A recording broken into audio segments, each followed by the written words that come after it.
¿Cómo estás? Buenas noches. Estamos comenzando un nuevo programa de Bienvenidos al Tren en vivo aquí en la pantalla de Bravo TV. Son las 20:30 y empezamos con el anuncio de un sensacional estreno, porque lo estabas esperando. A pedido del público, prepárate, de los creadores de Comprá Campeón, no te la pierdas, llega Andá a dormir tranquilo, que con el dólar no pasa nada, con la presentación estelar de Luis Toto Caputo. ¿Viste que en estos días Netflix está estrenando la enésima versión de Frankenstein? Bueno, la Argentina es un poco como Hollywood, donde los viejos éxitos vuelven a hacerse una y otra vez con nuevos actores, a veces no tan nuevos, pero más o menos con la misma trama. Hacemos remake de la remake de la remake. ¿Acaso Andá a dormir tranquilo que con el dólar no pasa nada? ¿No parece la versión 2025 de El que apuesta al dólar pierde? Aquel clásico inolvidable de los años 80. Y la verdad es que como película de terror, la nuestra da mucho más miedo que Frankenstein, justamente porque también sabemos cómo termina. No es la única buena noticia del día. Hoy también se supo que el gobierno eliminó el decreto que eliminaba los aranceles de las escuelas privadas, que regulaba, perdón, los aranceles de las escuelas privadas. A partir de ahora, los colegios sin aportes estatales podrán modificar los importes según sus costos y sin autorización previa. Mirá, ahí lo estamos viendo. Colegios privados, cómo se ajustarán las cuotas a partir de la nueva resolución del gobierno. Aquí estamos en condiciones de adelantarlo. Se ajustarán hacia arriba. Lo siento, somos periodistas, debemos informar. Y si hablamos de informar, nuestro verdadero gobierno, es decir, el de los Estados Unidos, informó algo sobre lo que la oficina local, la que trabaja en Balcarce 50, se venía negando a dar detalles. Fíjate. Estados Unidos obtuvo una ganancia. Scott Bessent confirmó que el Banco Central usó una pequeña parte del swap de divisas y que la operación, como dice el título, generó entonces una ganancia para su país. Es un gran negocio para los estadounidenses, dijo Scott. O sea, para todos nosotros que ya somos tan estadounidenses como Manhattan, Disney World y la Patagonia. Entre tantas buenas noticias, es una pena que el expresidente Milei haya abandonado su intento de no insultar. Cuando creíamos que la descalificación y la puteada eran una etapa superada, el Jabo volvió con esos insultos con juegos de palabras que son más propios de un recreo de escuela primaria que de un ex primer mandatario. Ante una propuesta de política impositiva completamente tergiversada del consultor Emanuel Álvarez Agis, el Jabo salió con el pastillero de punta. Fíjate. Le dijo Álvarez el chorro, Álvarez Gil, lo trató de ladrón. Y bueno, si así responde a una propuesta, no quiero imaginarme cómo se va a poner el día que se entere que a su hermana la están tratando de coimera en la justicia. No le va a gustar. Mejor no pensarlo. Mientras vení conmigo a nuestro furgón de noticias, vamos a repasar los temas del día. Ya empezó Bienvenidos al Tren. Como siempre te decimos, pueden venir cuantos quieran, que serán tratados bien. ¿Cómo está Fabi Solano hoy? Buenas noches. ¿Qué tal, Juan? Buenas noches, muy bien. ¿Bien? ¿Todo bien? Todo ¿Vos, en Caro, orden. cómo estás? Muy Caro bien, Atencio. por suerte. ¿Todo bien ustedes? Muy bien. ¿Vieron Frankenstein? No, ¿Alguna de las todavía dos vio no. Frankenstein? No, Todavía todavía no. no. ¿No ¿Vos les la viste? interesa? Yo la vi, sí. Me interesaría tener el tiempo Claro, para ver. sí. Bueno, yo me lo hice el fin de Vamos a- semana, claro. Bien hecho. tenía muchas ganas, vieron que Guillermo del Toro es como una Sí. especie de maestro Absolutamente. actual del terror, ¿no? Y todo esto. ¿Y Pero- te gustó? Sí, pero me pasa algo que es cuando tengo muchas expectativas con algo y después lo veo, me quedo La clave un es poquito corto. expectativas bajas, grandes satisfacciones. Exactamente, hay que tener expectativas bajas. Bueno, en la vida misma, ¿no? En la vida misma. Sí, tengo expectativas bajas sobre las noticias del día. ¿Qué Sí, te hay que parece? tenerlas para poder pasar también Bien. lo que vamos a contar, que es un poco lo que sucedió en el día de hoy. Tenemos que hablar de algo que pasó hace un rato, cerca de las 16 horas, porque se registró el descarrilamiento del tren Sarmiento a 100 metros de más o menos Timoteo, Gordillo y Rivadavia, que es donde está el paso a nivel de la estación de Liniers. Esto lo que hizo fue, bueno, obligar a los pasajeros a tener que evacuar caminando. Se generó un fuerte operativo donde participaron, bueno, bomberos de la ciudad, dotaciones de rescate, varios móviles del SAME, personal médico que acudió al lugar porque 19 heridos con distintos politraumatismos que se registraron. Algunos fueron derivados a hospitales hospitales de la ciudad y, por supuesto, la interrupción del servicio, Claro. que es lo que termina después afectando a la mayoría de la población. Se interrumpió el servicio entre 11 y la estación de Moreno. Hasta el momento tenemos ciertas interrupciones, así que, bueno, así es como viven también la desregulación, el desfinanciamiento, quienes utilizan este servicio, ¿no? Es también Seguro. parte del mismo problema. Esta vez tenemos que agradecer que no fue más grave. Que no fue más grave, pero esto no descarta que en el futuro pueda haber también accidentes, teniendo en cuenta cuáles son las políticas del gobierno. Se está tratando de investigar qué es lo que pasó. Bueno, hasta el momento la primera hipótesis apunta a un cambio de vías ubicado en el sector como la posible razón, la causa del desenlace, aunque hay que esperar a las pericias oficiales para establecer qué es lo que pasó y a partir de eso desarrollar una instancia judicial.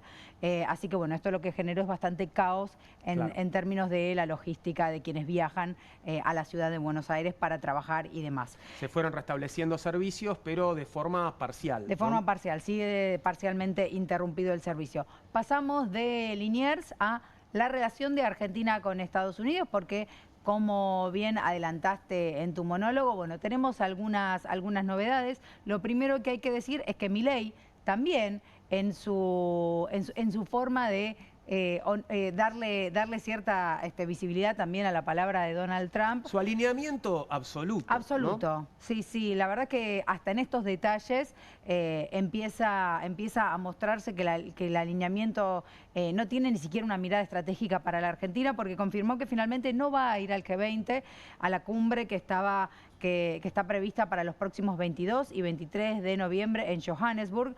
Y esto tiene que ver con que el mismo día, hoy, Donald Trump también anunció que desde su gobierno no van a mandar a absolutamente nadie a esta cumbre, y también es un poco la actitud del gobierno de Estados Unidos en relación a las cumbres y estos espacios globalistas, ¿no? Sí, ¿no? No les interesa. No les interesan los foros. No, parece, no les interesan los foros, también porque estigmatizan las agendas, desarticulan las políticas que tienen que ver con el género, el cambio climático, y bueno, Milei se alinea también en ese sentido para darle la espalda a estos espacios que son muy importantes en términos internacionales, pero bueno, desde el gobierno lo que dicen es que le van a dar más prioridad a su agenda financiera, su agenda empresarial y su agenda económica. En su lugar va a ir el canciller Pablo Quirno y el Sherpa argentino, que es Federico Pinedo. Bien. Dirán, ¿qué es el rol del Sherpa? Bueno, de alguna manera es un representante del gobierno argentino, un representante del jefe de Estado para negociar y supervisar el trabajo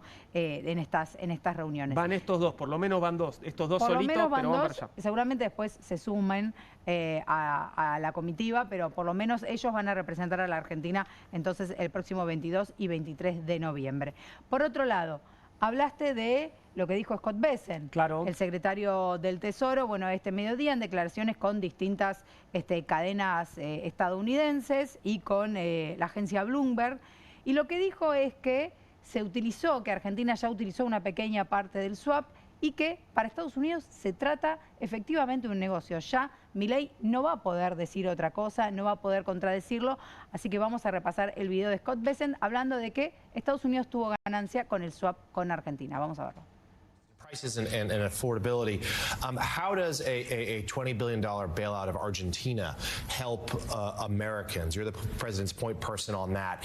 Can you explain to those here who are feeling the pinch, including America's farmers, why the United States is helping out Argentina? Well, do you know what a swap line is? It's a currency swap, yes. Yes, but what is that? You're the Treasury Secretary. Yes, but why would you call it a bailout? That is how... In most bailouts, you don't make money. The U.S. government made money. We used our financial balance sheet to stabilize the government, one of our great allies in Latin America, during an election. No me queda claro de qué manera ganó dinero Estados Unidos. Pero... Bueno, con justamente la devaluación. Con la cuestión del cambio de pesos a dólares terminó ganando dinero. Se habla de cerca de un 10% de ganancia de lo que había invertido Estados Unidos. Decís que cuando compró, porque compró pesos y después los vendió. Exactamente. Sigo sin entender. Bueno, igual, eso pero, te lo va a poder explicar alguien. Perfecto, mejor alguien que sepa más de economía. Lo que se dice es que hubo cerca de un 10% de las ganancias que se llevó a Estados Unidos, y lo está reconociendo el propio Scott Bessent, que dice que, bueno, fue en el marco de este rescate, no rescate, con Argentina, que es un país aliado, que es un país amigo, en el marco de un proceso electoral clave.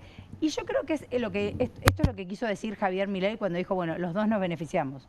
Yo gano la elección y ustedes se llevan una parte de la ganancia, porque hasta ahora ganancia de la Argentina no hemos visto. Por el contrario, tampoco se conoce cuál fue el porcentaje del interés de digamos, del swap, ni tampoco el porcentaje del monto usado hasta el momento.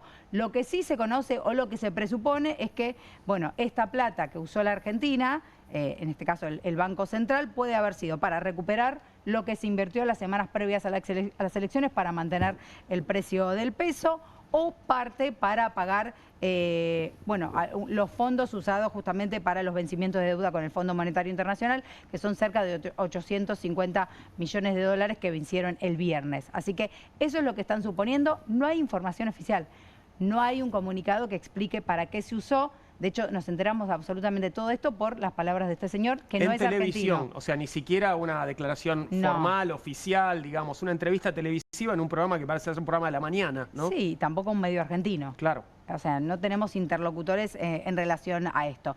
Vamos a pasar de esta noticia a la arena directamente local, porque el gobierno lo que hizo fue desregular el monto que se paga en los colegios privados, tanto de la cuota como de la matrícula.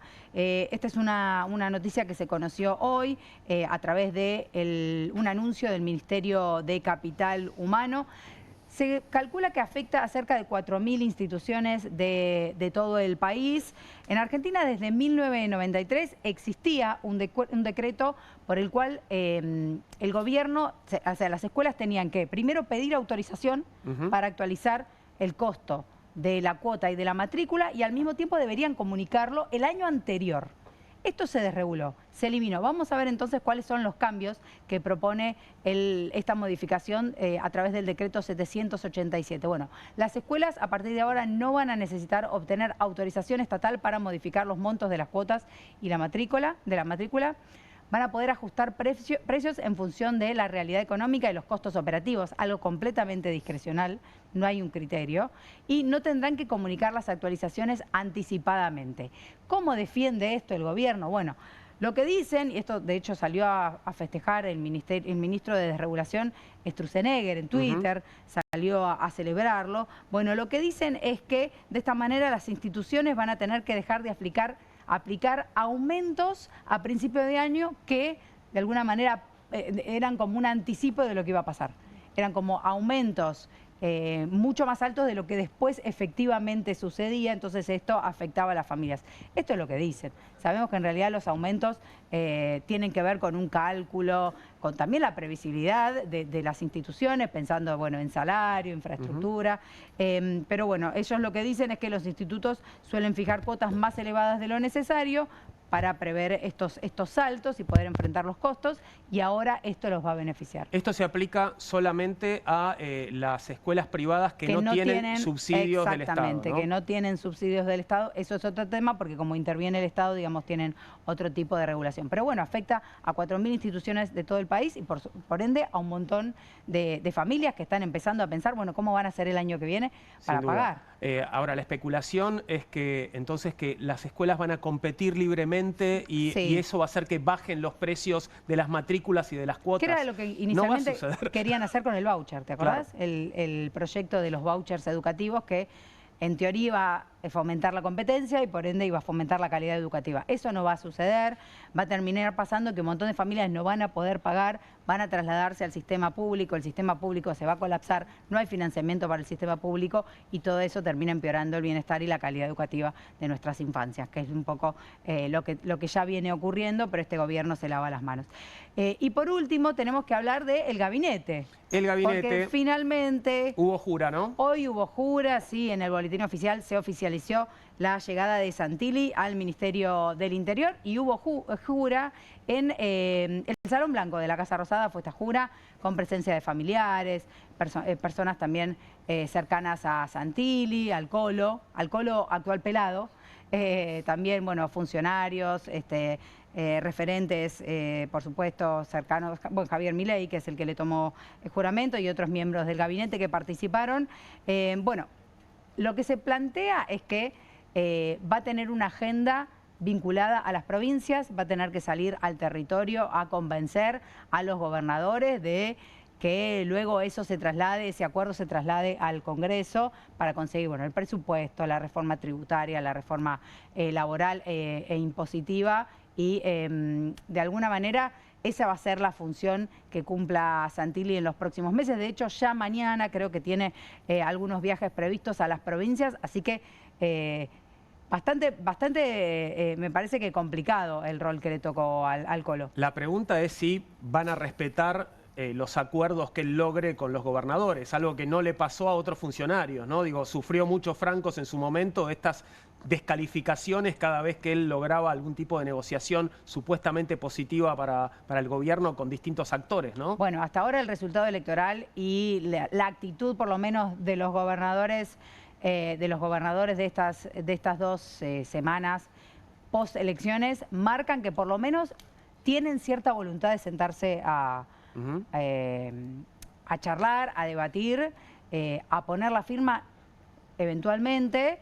Fíjate que hasta la CGT tuvo que decir sí a la reforma laboral, porque bueno, la presión del voto importa, ¿no? Y tiene que ver con, bueno, la gobernabilidad y sostener la gobernabilidad de quienes hoy están enfrente de las provincias, pero bueno, va a ser un tema complejo. El tema es que, bueno, cuando vuelva...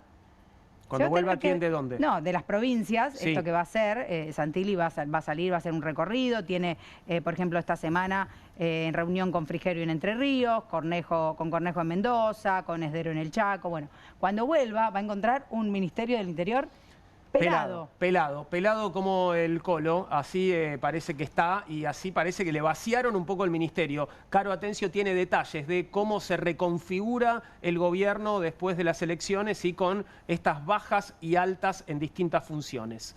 ¿Qué tenemos? Efectivamente, ¿qué tenemos? Bueno, tenemos un ministerio pelado, literalmente. En la mañana de hoy se conoció en el boletín oficial la modificación de la ley de ministerios, y por esa modificación se introdujeron algunos cambios en la estructura organizativa del Estado que, más allá de cómo quedan los ravioles, como se los denomina en el organigrama, lo que nos permiten ver es la configuración de la estructura de poder que ya veníamos viendo con sus internas, con quién gana, con quién pierde, las peleas entre la hermana del presidente de la Nación y el asesor estrella presidencial Santiago Caputo, pero en concreto lo que pasó fueron algunas modificaciones que pueden parecer menores, pero que son estratégicas. Se eliminó la Secretaría de Medios. ¿Esto por qué es importante? Porque pensábamos que el vocero presidencial Manuel Adorni, ex vocero presidencial Manuel Adorni, ¿cesaba en sus funciones? Pues no. Se lleva todas las funciones de prensa y comunicación con él a la jefatura de gabinete, así que tenemos vocero jefe de gabinete para rato. Se elimina la vocería y se va a hacer cargo de la vocería el jefe de gabinete. Exactamente, lo que se elimina es la Secretaría de Medios. De hecho, quedan 4 secretarías asistiendo al presidente de la Nación, que son la general con la superpoderosa Karina Milei. Tenemos la Secretaría Legal y Técnica con María Ibarzábal, que es esta mujer que hemos conocido en los últimos días, que también era por Milei muy valorada y que apareció en escena no hace tanto. Bueno, por supuesto, la Secretaría de Inteligencia, la CIDE, y la de Cultura. Las 3 primeras con rango de ministerio, y no tenemos más Secretaría de Comunicación y Prensa. Pero otros cambios importantes es que se traspasan las atribuciones en materia de turismo y deportes. Estas atribuciones, acá sí viene la motosierra que le pasaron a Santilli antes de llegar a su cargo. Y esto es importante porque no solamente se le sacan las funciones vinculadas a la implementación o lineamientos de política pública en materia de deporte y de turismo, sino que se le pasan los fondos, ¿no? Va a estar a cargo del IMPROTUR, va a estar a cargo del ENAR, del Ente Nacional de Alto Rendimiento Deportivo, del Fondo Nacional de Turismo. Y este dato es... Perdón, ¿todo eso pasa también a jefatura de gabinete? Sí, todo a jefatura de gabinete. All in en jefatura de gabinete. Y el detalle de esto, y ahí empezamos sí a hablar un poco de quién gana y quién pierde, es que para Karina Milei, jefa política de Manuel Adorni, estas cuestiones vinculadas al turismo son de una importancia estratégica relevante. Otra cosa que pasa importante es que no solamente se traspasan las funciones, sino que van todos los fondos, todos los ravioles, como decíamos, y también todo el personal que tienen estas áreas actualmente a su cargo. Otro tema, sobre todo muy importante en coyuntura, es que se le pasó las funciones de ambiente a jefatura de gabinete. También con turismo, con deporte se suma ambiente. ¿Y por qué digo que es importante por la coyuntura? Porque ya lo vamos a hablar en un ratito con expertos y expertas en el tema. Se está dando la COP30 en Belém do Pará, en Brasil. Así que también habrá que ver si esto, le preguntaremos a los expertos, si esto introduce algún cambio en la política climática de este gobierno o si tenemos que seguir pensando que todo va a ir para atrás en ese sentido también. Y después, otro de los cambios que son importantes de mencionar tiene que ver con el fortalecimiento del Ministerio de Seguridad, con una Patricia Bullrich que está dejando el ministerio en su sucesora natural, que es Alejandra Monteoliva, actual secretaria de Seguridad. O sea, lo deja pero se queda con la llave. Digamos. Lo deja pero se queda con la llave y, digamos, un permiso para entrar sin golpear, ¿no? Bien. Porque está en este último mes, o lo que se está viendo es que está fortaleciendo ese ministerio para después dar otras batallas, pero con ese ministerio muy fuerte. ¿Qué pasó hoy? Se le cedieron todas las funciones vinculadas a lo migratorio en Argentina. ¿Por qué es importante? Porque pasa a tener el control de la Dirección Nacional de Migraciones, pasa a estar bajo su órbita. Una discusión que es toda una definición política, porque la ley de migraciones, la 25871, si hay algo que buscaba era salir de la doctrina de seguridad nacional para que las migraciones fueran un tema de población y no de seguridad. Se especuló bastante, se especuló no, el decreto decía que se pasaba el RENAPER también. En horas de la tarde dijeron que eso había sido un error, que no se pasaba. De hecho, salió Ritondo a decir que en la dictadura el RENAPER había estado a cargo del Ministerio de Seguridad y que maneja datos lo suficientemente sensibles como para pensarlo en la esfera de la seguridad. Así que con eso parecería... Se dieron cuenta después de anunciarlo. Digamos. Pasó Ritondo y dijo que era un montón. Che, paren, porque es mucho. Sí, Sí, era mucho. Sí. O alguien se apiadó del pobre Santilli que iba a volver y iba a tener 3 empleados en el ministerio. Otra de las cosas o digamos, por ponerlo de alguna manera, otra de las cosas que hay para analizar en esto es cuál es la conclusión de todo esto, más allá de lo que decíamos, de estos ravioles, a quién le va, a quién le viene.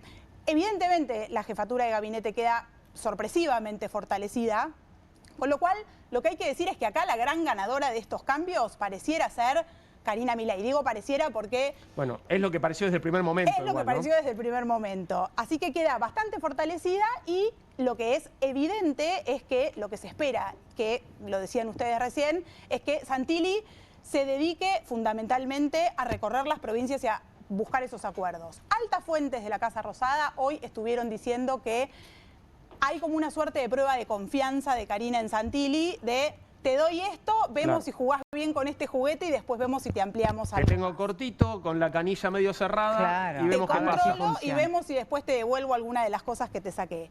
Pero hay algo muy importante que pasó desapercibido, porque la semana pasada nos reímos mucho de esta cuestión de la Patricia Bullrich, tío Sam, que apareció en las redes sociales. Convocando a detectives. Exactamente. Convocando a detectives. En su escuela de detectives, la División Palermo de Patricia Bullrich. Pero más allá de eso, el dato de esto es que hay mucho malestar en las fuerzas de seguridad y en las Fuerzas Armadas porque hay situaciones vinculadas a los recursos y al pago de salarios de militares y de Fuerzas Armadas insólitas ya a esta altura. Hay provincias que directamente se han quedado sin la posibilidad de tener obra social para las Fuerzas Armadas.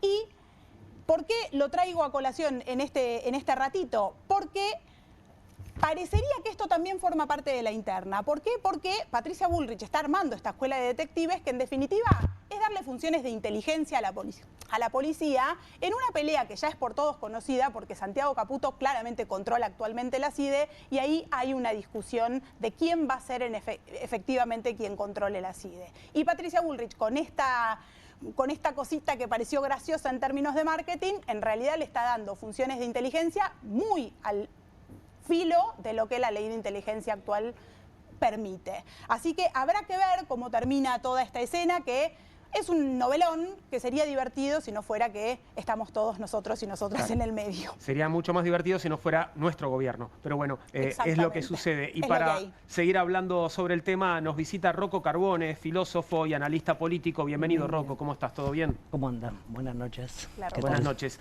¿Cómo estás viendo esta reconfiguración, este reordenamiento del gobierno de Javier Milei para esta segunda etapa? Bueno, me parece que es un reordenamiento en función del resultado de las elecciones, del resultado último, y en función de ese resultado hay movimientos. Siempre me parece que eso pasa, y hay cuotas de poderes mayores redistribuidas sobre algunas figuras y otras pasan a un segundo lugar.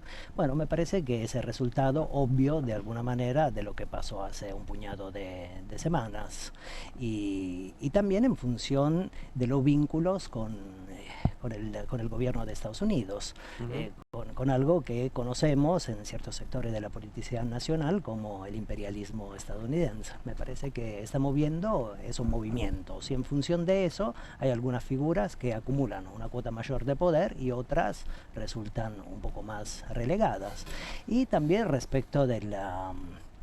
hay una redistribución en función del escándalo que vimos con el caso Spert, ¿no? Bueno, eso es lo que puedo decir de buenas a primera. Hablas del alineamiento del gobierno con Estados Unidos. ¿Ves ahí como algo novedoso? ¿Esto ya pasó antes de esta forma o es un alineamiento automático extremo, digo, mirando hacia atrás la historia argentina? Me parece que estamos en una situación de dependencia. Pero esa palabrita también hay que explicarla un poquito, porque... También tiene mucha historia, ¿no? Tiene mucha historia en América Latina.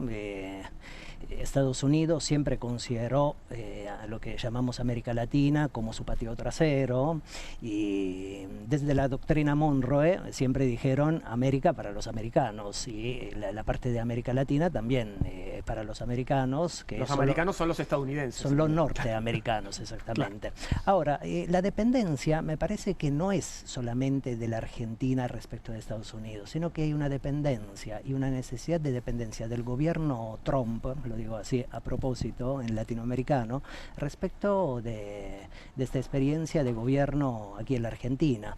El gobierno de Estados Unidos y el presidente de Estados Unidos necesita de figuras como el presidente Milei, digamos, el fascismo imperial, lo diré así, necesita de experiencia coloniales de fascismo, y además Estados Unidos, con la pugna, con la disputa geopolítica global que está dando con Rusia, China o la llamada potencias emergentes, necesita tener una América Latina más o menos ordenada, y además necesitan algo de la Argentina, que son los recursos naturales, lo que llamamos banalmente recursos naturales, que bien dicho, si politizamos esa palabrita, recursos naturales, deberíamos decirlo como recursos naturales comunes de todo el pueblo, de todas las clases que integran el pueblo, y que efectivamente este gobierno pone a disposición de la industria tecnológica estadounidense. Y además me parece que el presidente Trump necesita un presidente como Milei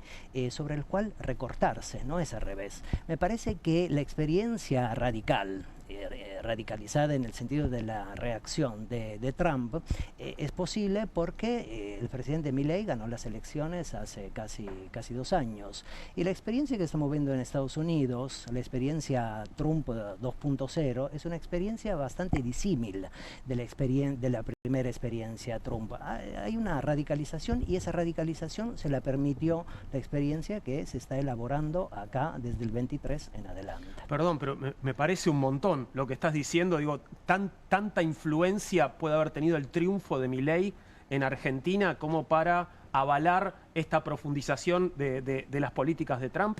Digo, te lo diré así, mira, la historia de la metrópoli, de cualquier metrópoli, es la historia de sus colonias. Argentina se especificó con este gobierno en una fase colonial, en una fase esclavista respecto de Estados Unidos, pero Estados Unidos necesita de esta experiencia. Yo me acuerdo hará un par de años cuando vino una militar estadounidense, no recuerdo el apellido, la jefa del Comando Sur, que habló del agua.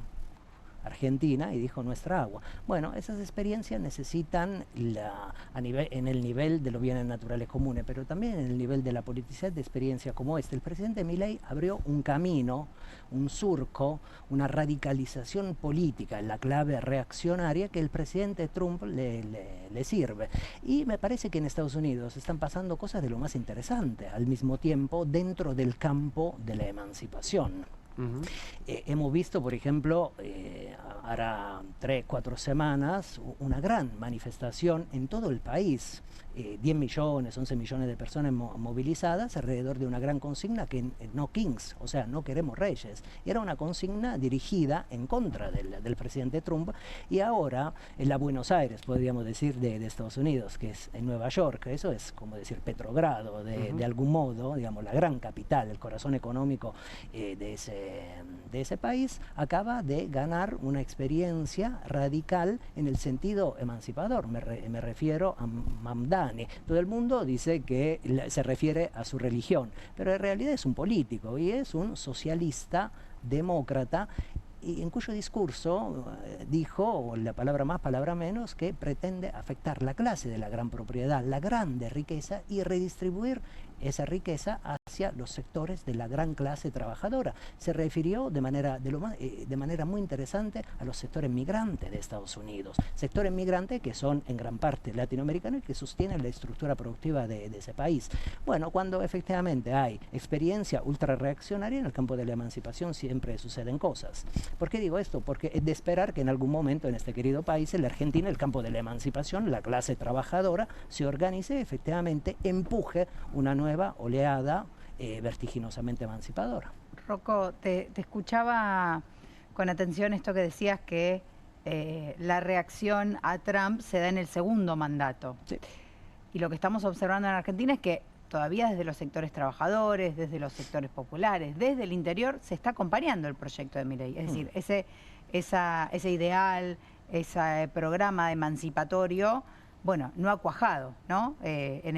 Por lo menos hasta ahora, en el voto de los trabajadores.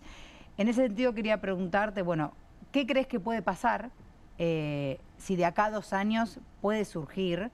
¿Y cómo ves a la oposición planteando esta posibilidad? Porque yo lo que veo es internas, las mismas estructuras de siempre, pero no veo un proyecto emancipatorio, innovador, algo diferente como lo que pasó en Nueva York, que de alguna manera viene a romper lo que estaba sucediendo. Es una pregunta compleja para hablar unas cuantas horas. Te diré en la clave de la historia. Luego del momento reaccionario, esa es una ley de la historia. La historia, digamos, es la propia política abierta en el tiempo. Sí. Eso es lo que llamamos historia. Ahora, en la clave, por ejemplo, de la historia, luego del momento reaccionario, siempre se va a precipitar el momento emancipatorio. Esto antes o después va a acontecer. Va a pasar. Entonces, eso va a pasar también en la Argentina. ¿Cómo veo, por ejemplo, el campo de la emancipación, el campo de la igualdad, el campo nacional y popular, con un internismo frenético, excesivo, tal vez? Te diré que eso me parece que es un síntoma positivo, no negativo. Porque efectivamente un campo que tiene interna, que discute, que debate, con dificultades, con fricciones, habla de la vitalidad de ese campo, no de la crisis. Bueno, efectivamente esa crisis, como todas las crisis, se debe organizar, se debe tratar de, digamos, ordenar. Ahora, lo que veo que este gobierno efectivamente está llevando a cabo su proyecto Terminator, podríamos decir, en contra de la clase trabajadora y a favor de la clase de la gran propiedad. ¿Cómo lo logra? Desde mi punto de vista, lo logra organizando caos, permanentemente caos. La Argentina, la estructura social de la Argentina, sabemos cuál es. La Argentina es un país de clase media. Ahora, cuando la clase media percibe una situación de incertidumbre, de caos, de crisis, se referencia por acción o por narrativa en la clase de la gran propiedad. Cuando eso acontece, la clase media arrastra detrás de sí a grandes sectores de la clase medio-baja. Bueno, ¿por qué digo esto? Porque en las elecciones de medio término, poco antes de esas elecciones, el gobierno expandió sobre toda la sociedad nacional un caos permanente. Si perdemos las elecciones, el dólar se va a disparar, con ayuda la de Estados inflación Unidos se va a también. disparar, y Estados Unidos participó de esa Claro. opereta, que es una operación cognitiva, psicológica, por ende política, emocional sobre, Claro. sobre toda la sociedad. Y el presidente de Estados Unidos, ¿qué dijo? ¿Por qué participó? Porque efectivamente, si el presidente Milei pierde y ganan los otros, los soviéticos, que no sé dónde están, me gustaría verlos y verlas, bueno, ¿qué pasa? Que efectivamente todo se desmadra. Bueno, entonces, eso fue un caos calculado, y frente al caos, frente al temor, a la intemperie, la clase media se referencia en la clase del poder, del privilegio, en la clase dominante. Rocco, te hago una pregunta. Vos hablas bastante sobre tu libro es Lenguajes del Odio, hablas bastante sobre el discurso como un instrumento de reorganización del poder, como algo performativo que los dirigentes utilizan para reorganizar el poder.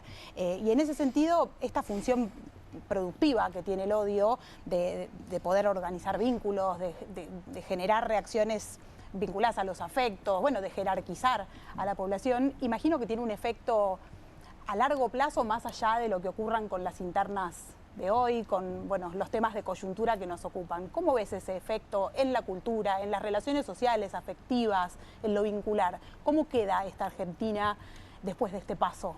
El odio es una pasión. Las pasiones modifican las relaciones sociales o tienen una incidencia sobre las relaciones sociales. El amor es una pasión.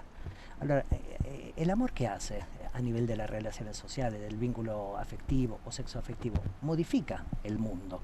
¿Por qué digo esto? Porque las pasiones son importantes en tanto y en cuanto ayudan a crear cierto discurso, pero luego tienen una efectividad en la vida material.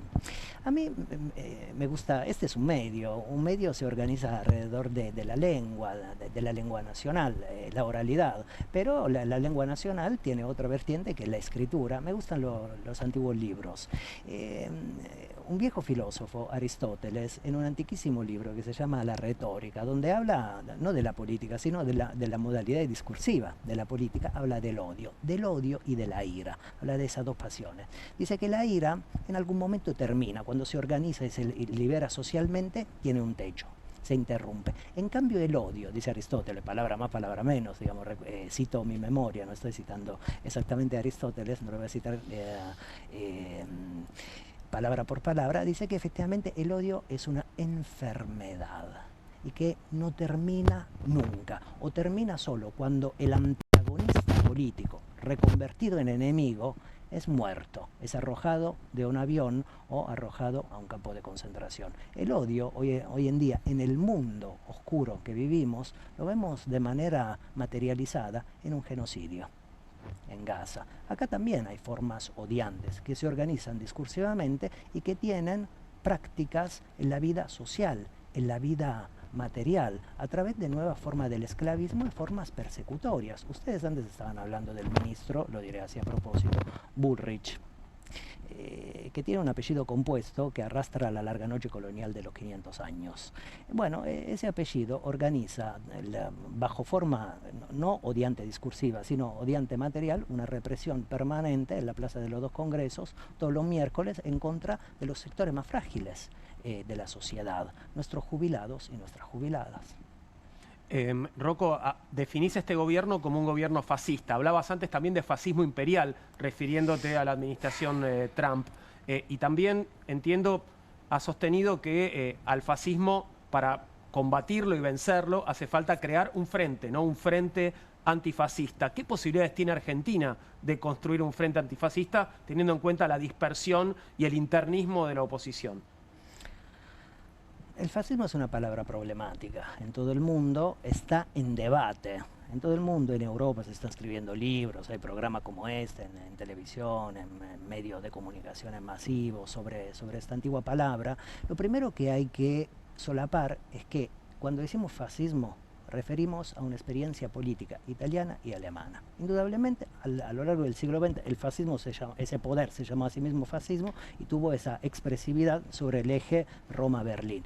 Pero a lo largo del siglo XX, fascismo hubo en todo el mundo, incluso en la Argentina. Aquí, en este querido país, en el corazón de la década infame, había un partido que se llamaba Partido Fascista Argentino. Esa sigla luego fue encomendada a otra fuerza tan oscura como ese Partido Fascista Argentino.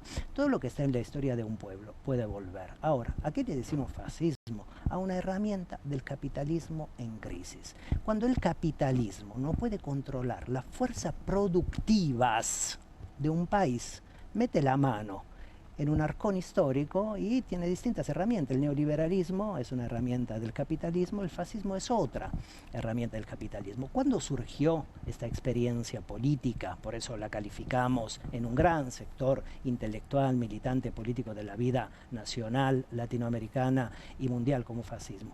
Esta experiencia política, que se llama a sí misma La Libertad Avanza, surgió en un momento de crisis magna que fue la pandemia. ¿La pandemia qué implicó? Implicó una inhibición del aparato productivo del país. Bueno, el capitalismo en ese momento se agarró la cabeza y dijo, si las clases trabajadoras, si los trabajadores y las trabajadoras no salen de su casa y van a trabajar, voy a implosionar. Puesto que el capitalismo quiere cuidar su existencia, sus formas existenciales, metió la mano en el arcón histórico y sacó efectivamente esa herramienta del capitalismo en crisis. ¿Qué función tiene esa herramienta? Cuidar del capitalismo para que tenga un ciclo productivo y vitalista mayor y, por ejemplo, descargar toda su patología sobre los hombros de las clases trabajadoras. ¿Cuál es una patología del fascismo? La esclavización. Hoy en día, en este querido país, vemos trabajadores y trabajadoras en estado de esclavitud. Incluso nosotros y nosotras, que más o menos podemos tener un trabajo formal, pasamos una cantidad de tiempo en las mal llamadas redes sociales, que son, las llamamos banalmente redes sociales, pero son aparatos del capitalismo digital, y cuando pensamos que efectivamente tenemos 2 minutos, 3 minutos, 1 hora de ocio, en realidad estamos trabajando para esas redes sociales y entonces trabajamos en el mundo formal, informal, cartonero, monotributista, y luego trabajamos en aparatos del capitalismo global. Bueno, entonces, ¿qué es el poder fascista? Es una herramienta del capitalismo en crisis. ¿No? Yo entiendo que a lo largo de la historia de la humanidad, a lo largo de la vida política argentina, la palabra facho se ha vuelto un insulto. Pero cuando decimos fascismo no estamos hablando de ningún insulto, estamos hablando de un comportamiento de cierto tipo de poder, que te dice, digamos, que narrativamente y en la acción política dice y hace siempre dos cosas que entre sí chocan, se niegan. Escucharon a Adorni cuando estaba en campaña que decía, por ejemplo, mi candidatura no va a ser testimonial, fue de lo más testimonial, pues de lo más testimonial no hay. Bueno, te dicen siempre dos cosas al mismo tiempo. Bueno, esa es una operatividad para frenar, inhibir, retrasar la organización de la emancipación y el necesario surgimiento de la igualdad, que son las formas de la reciprocidad. Bien, perdón, tenemos que ir terminando bueno. ya, pero me falta esta parte. ¿Cómo se hace para que se construya en Argentina un frente para combatir el fascismo? Bueno, aquí en la Argentina hubo un emergente. El 1 de febrero de este año, los sectores disidentes, las diversidades, los feminismos organizaron un momento de lo más importante como para poner un freno a Milei. La marcha antifascista, ¿no? La marcha antifascista. ¿Y quiénes las organizaron? Efectivamente, no los partidos políticos clásicos, ni los movimientos arqueológicos, clásicos, históricos de este país, sino diversidades, feminismos y disidencia. ¿Por qué? Porque feminismo, disidencia y diversidades, si aportan algo a cualquier sociedad, son los clivajes, la desuniformidades, y el poder fascista quiere siempre ciudades y sociedades uniformes, sin clivajes, homogéneas. Bueno, ahí, en esa marcha, en esa organización, en ese pensamiento, en esa idea antifascista, que habían organizado incluso las madres el 24 de marzo del año anterior, me parece que hay la posibilidad de una construcción en ciernes posible, que hay que auscultar y tratar de entender, organizar y expandir. Muchas gracias, Rocco, por haber estado con nosotros. A ustedes. Muchas gracias. Un placer escucharte. Buenas noches. Volveremos a convocarte. Cuando así que quiera. ojalá que puedas volver. Vamos a pasar a otro tema ahora y vamos a hablar de algo que adelantaba Caro. Vamos a estar hablando de la COP, ¿no? De la conferencia justamente del clima que está llevándose adelante en Brasil en este momento. Y creo que tenemos en línea a Guillermo Folguera. Guillermo es doctor en Ciencias Biológicas, investigador independiente del CONICET y profesor en la UBA. Y vamos ya a saludarlo. Guillermo, buenas noches. Desde Bienvenidos al Tren, te saludamos. ¿Cómo va? Buenas noches, Juan. ¿Cómo estás? ¿Bien? Muy bien, muy bien. Gracias por atendernos, Guillermo. Bueno, contarnos en principio qué se está poniendo en juego en esta conferencia del clima en Brasil, cuáles son los temas importantes, a qué deberíamos prestarle atención. Bueno, es el número 30. Eso da algún indicador que las anteriores 29 dieron pocas soluciones respecto a un problema muy grave que es la crisis climática global. Recordemos que tiene que ver en gran medida con las emisiones de gases de efecto invernadero y estamos un poco expectantes a ver si esta reunión nacional que organiza las Naciones Unidas consigue efectivamente algo más que palabras y prácticas efectivas. Recordemos que no se trata solamente de buenas intenciones, sino que hay grandes negocios detrás, el lobby de las petroleras y otros tantos, ¿no? Por supuesto. Y decías, bueno, expectantes, optimistas, pesimistas. ¿La verdad? Sí, la verdad. Absolutamente pesimista, porque hubo 29 anteriores. Y en algún lugar, ojalá me equivoque, siento que se trata de una especie de mostrarse.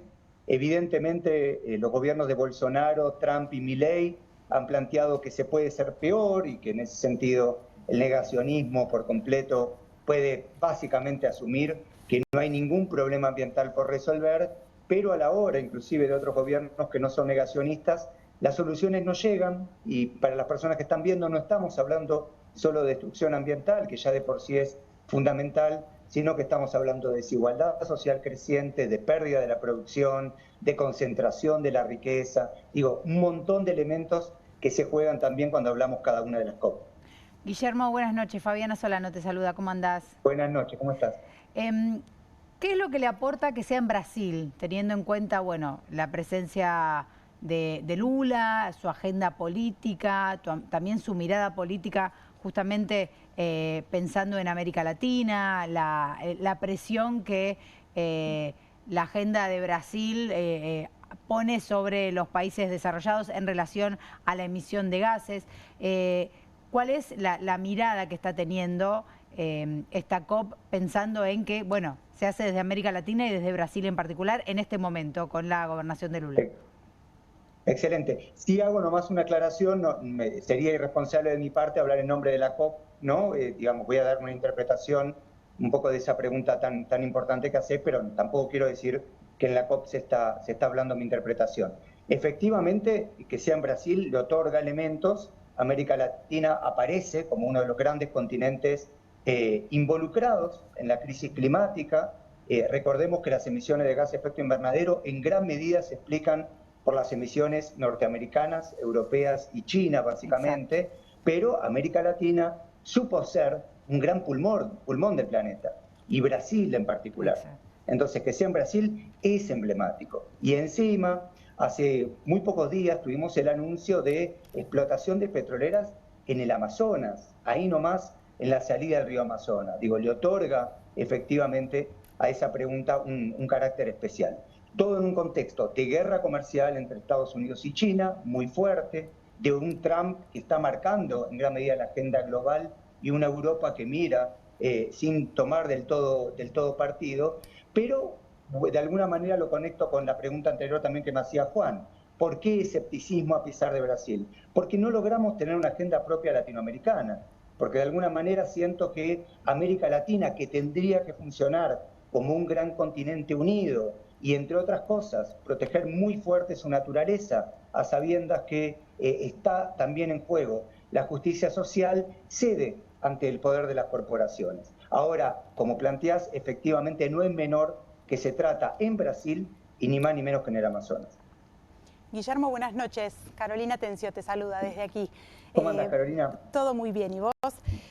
Le decías recién a Juan que tu mirada no es optimista en lo absoluto. Recién estuvimos hablando de algunos cambios que hubo en la estructura del gobierno, en el que ambiente fue uno de los temas en negociación y efectivamente pasó la temática y pasaron los recursos también a la jefatura de gabinete. Pero más allá de eso, como bien vos decís, tampoco hay demasiada esperanza de que la cosa vaya a cambiar demasiado en un gobierno que ya se pronunció negacionista sobre este tema. ¿Qué consecuencias reales tiene que un gobierno sea negacionista? Me refiero a las personas que no están involucradas con este tema, que no saben de qué hablamos cuando hablamos de cambio climático. ¿Qué va a pasar en Argentina si esto sigue así? Bien, voy a intentar ser breve y rápido porque sé que estamos en televisión, pero es una pregunta que da para mucho. Primero, la designación de Adorni a cargo básicamente de Ambiente es casi un chiste de mal gusto, ¿no? Es una situación que, por supuesto, el ex responsable Daniel Scioli no es que generaba ningún tipo de empatía o de esperanza, pero la sensación de, evidentemente es una muestra política que no es ningún tipo de prioridad el cuidado ambiental y la equidad social involucrada. ¿Qué implica tener un gobierno nacional como el de Milei? Significa varias cosas, pero acá primero también quiero señalar corresponsables. El gobierno de Milei es negacionista, pero ha tenido una enorme cantidad de aliados que le han permitido aplicar un montón de políticas vinculadas con el daño ambiental de manera directa. De hecho, una de las grandes políticas iniciales que aprueba el gobierno de Milei es el RIGI, recuerden, el régimen de incentivo para las grandes inversiones, que básicamente era fomentar el llamado a las grandes corporaciones mineras, petroleras, de agronegocios, y de alguna manera contó con el aval de un montón de actores gubernamentales y de otros signos partidarios que lo acompañaron. Hoy para el gobierno de Milei el ambiente es simplemente un medio para la especulación financiera, se trata de eso, no hay una reacción social acorde, pero yo ahora, de hecho me encuentro en Jujuy, estuve en Córdoba, la semana que viene iré a Viedma y la otra a San Luis y Mendoza, la cantidad de colectivos que están a lo largo y ancho de nuestro país organizándose por fuera de la agenda partidaria y por fuera también, y por eso agradezco la conexión de las grandes empresas de comunicación, es impactante. A veces se trata de un río seco, a veces se trata de una contaminación por agrotóxicos, a veces se trata de cáncer donde no debería haber en edades tempranas, a veces se trata de eliminar pequeños productores. Esos son algunas de las consecuencias en juego de, insisto, con algo que tiene enfrente básicamente a la especulación financiera y a las grandes corporaciones, y Milei y el ministro Caputo haciendo lobby en ese sentido. Guillermo, muchas gracias por estos minutos. Te mandamos un abrazo grande. Gracias por atendernos. A ustedes, un enorme abrazo y gracias por el trabajo que hacen. No, por favor, un placer. Guillermo Folguera, doctor en Ciencias Biológicas, conversaba con nosotros. Nos quedamos en el tema ahora con Juan Cabandier, dirigente político, exministro de Ambiente y Desarrollo Sostenible y exdiputado nacional aquí en Argentina. Juan, bienvenido, ¿cómo estás? Muy bien, muchas gracias. Bueno, ¿con qué expectativa o con qué mirada tenés sobre la conferencia que se lleva adelante en Brasil en este momento? No, muy buena. La verdad que yo creo que hay un lenguaje diplomático en estos eventos, en estos encuentros, que no hacen más que hacer perdurar lo que está mal, ¿no? Pero ese lenguaje diplomático les permite a algunas naciones hacer como que están haciendo algo, ¿no? Pero la verdad que el punto central está sobre el financiamiento, porque el diagnóstico está hecho hace muchos años, la ciencia, y cómo revertir eso implica mecanismos estatales, acuerdos internacionales de Naciones Unidas, arquitecturas, como se denomina en el lenguaje diplomático. Esas arquitecturas están planteadas, están dibujadas, esbozadas, pero el financiamiento nunca aparece. Y el financiamiento de los países concentrados sobre los países que estamos en desarrollo, los países pobres, ¿no? El caso de África. Dicho sea de paso, los países en desarrollo y los países pobres, el caso de África, América Latina, sudeste asiático, somos los países con más biodiversidad y que nuestra naturaleza le permite al mundo seguir teniendo un estándar de vida que paulatinamente se va deteriorando, pero sigue, por lo menos, permitiéndonos vivir con cierta calidad de vida. Repito, se está empeorando, se está mejorando con el correr del tiempo. Ahora, esa biodiversidad que nosotros tenemos nos hace acreedores ambientales ante el mundo. Claro. Es decir, el mundo nos necesita. Entonces, nuestra exigencia debería ser, paremos la pelota, que los países centrales, además de hacer greenwashing, ¿no?, y aparentar con lenguaje diplomático y grandes encuentros y grandes definiciones, además deberían definir el financiamiento. Hace pocos años, Argentina estaba en soledad con esto. Nosotros decíamos que, por ejemplo, la deuda con el Fondo Monetario que había tomado Caputo en el gobierno de Macri debería revisarse haciendo un entrecruzamiento entre Fondo Monetario Internacional y Naciones Unidas.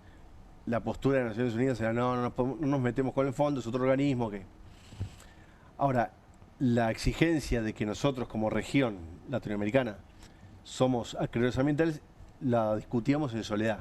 Hasta que no vino Marina Silva, hoy ministra de Ambiente de Brasil, y la ministra de Perú en ese entonces, no teníamos voces, no teníamos lugar para hacer estos planteos. Entonces, no lo veo bien. Vamos a poner el punto del asunto. Si el mundo no modifica su modelo de producción y consumo, nada va a cambiar.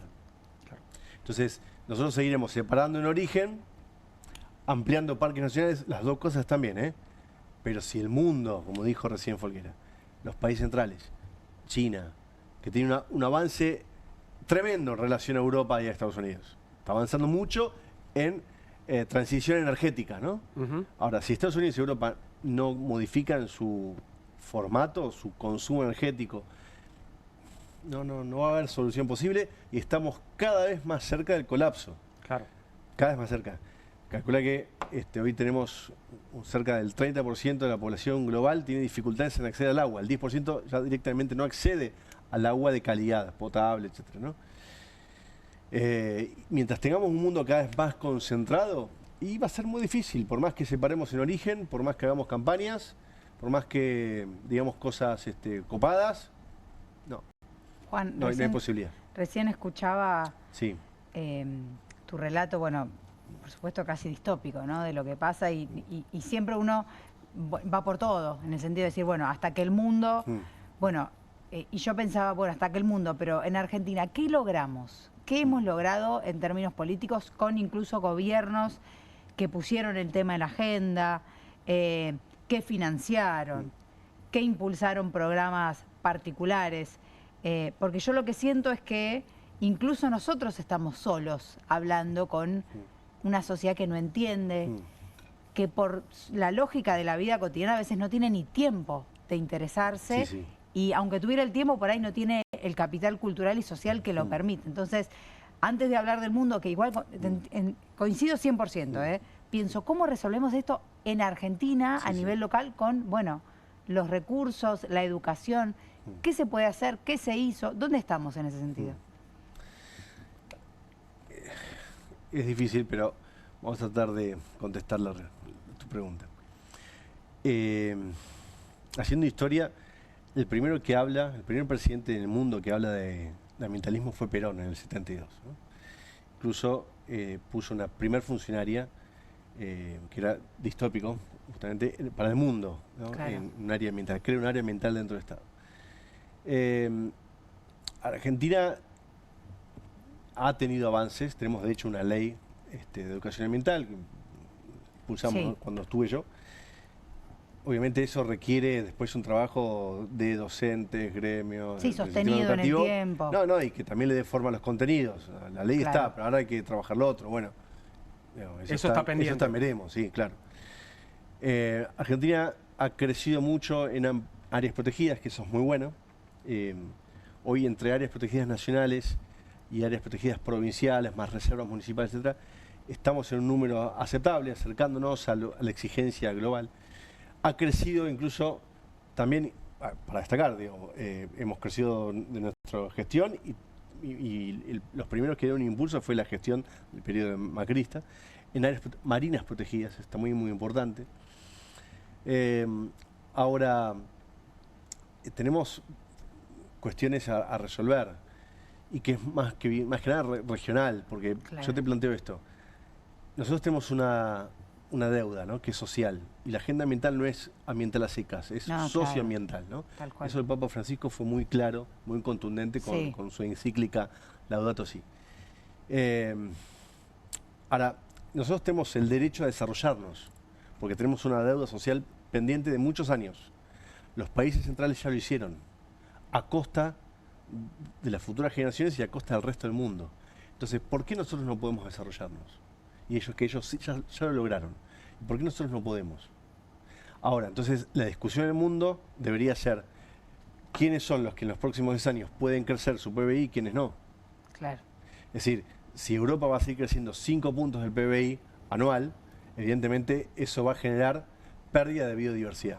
Claro, es a costa de los países. Correcto. Ahora, ¿está dispuesto Europa a no crecer para que los países en desarrollo sí puedan hacerlo? O sea, necesariamente tiene que haber una agenda articulada Global. global. Porque Claro. el esfuerzo que hagamos nosotros representamos el 0,8 de las emisiones a nivel global, ¿no? Entonces, no es mucho, ¿no?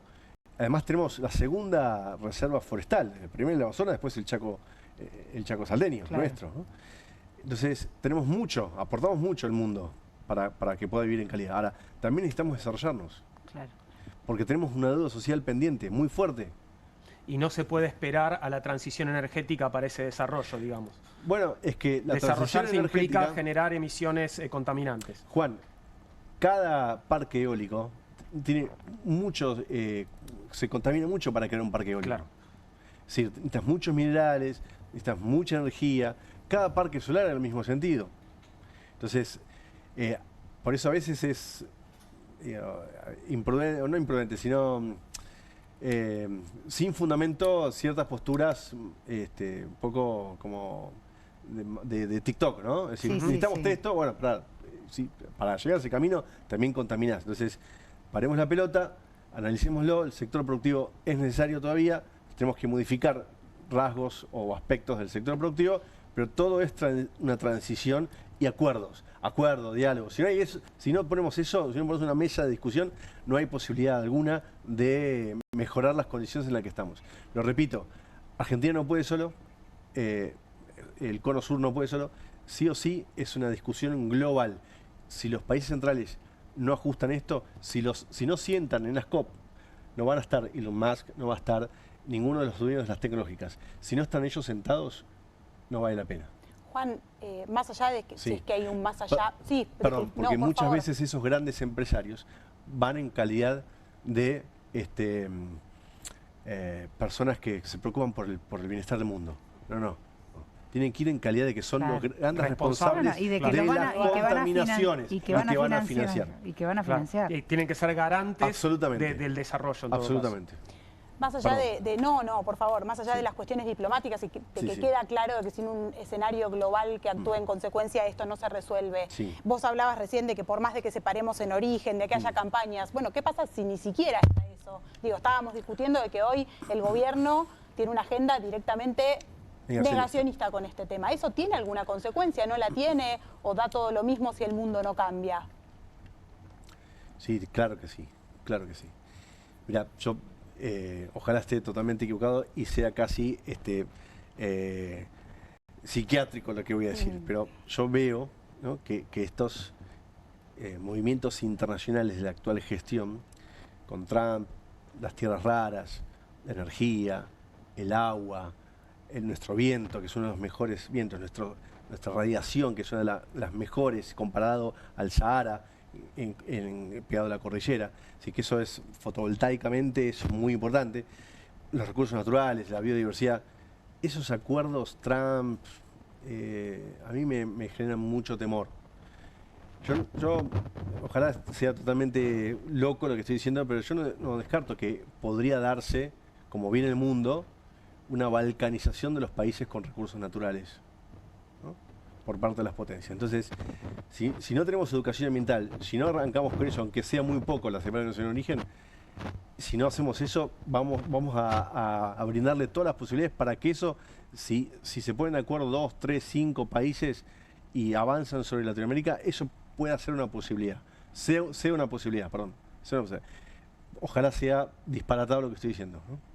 Ojalá. Perdón, Sí. ¿querés explicar lo que es la balcanización para los que nos están escuchando y no saben? Es lo que se produjo en Europa del Este en fin de los 90 y que fue la intromisión de otro país, en el caso de Estados Unidos, para dividir la sociedad, hacerlas pelear y separarlas por cuestiones étnicas, territoriales. Entonces, lo que no puede pasar es que vengan a balcanizar, a separar la unidad federal que tenemos, ¿no?, que es nuestra nación. Bueno, Así, bueno, es esta un provincia poco- por acá, esta provincia por allá. Es ¿no? un poco el planteo. Bueno, ya viene No, sucediendo, si ya uno ve el viene planteo sucediendo. del nuevo embajador de los Estados ¿Qué Unidos. dijo el nuevo embajador? Que iba Voy a visitar recorrer todas las provincia por provincias. provincia. ¿Por qué? Porque Exactamente. somos un país federal. Claro. Porque las competencias nacionales son limitadas.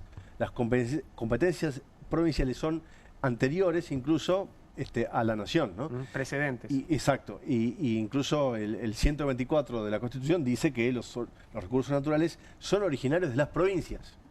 A veces se le reclama a las autoridades ambientales nacionales tal cosa, tal otra, y la autoridad ambiental nacional no tiene la facultad para las cuestiones de protección ambiental de las provincias. Son las provincias. Bueno, ese elemento puede ser vital en esa discusión que estamos hablando ahora. Por eso hay que tener mucho cuidado con esas declaraciones de este hombre, Lamela o como se llame. Sí, Peter Lamelas. Perfecto, porque es peligroso, es peligroso. Gracias, Juan, por haber estado con nosotros. Juan Cabandier. Hacemos una pequeña pausa ahora y después continuamos. Vamos a hablar de las rutas, los caminos, las autopistas del...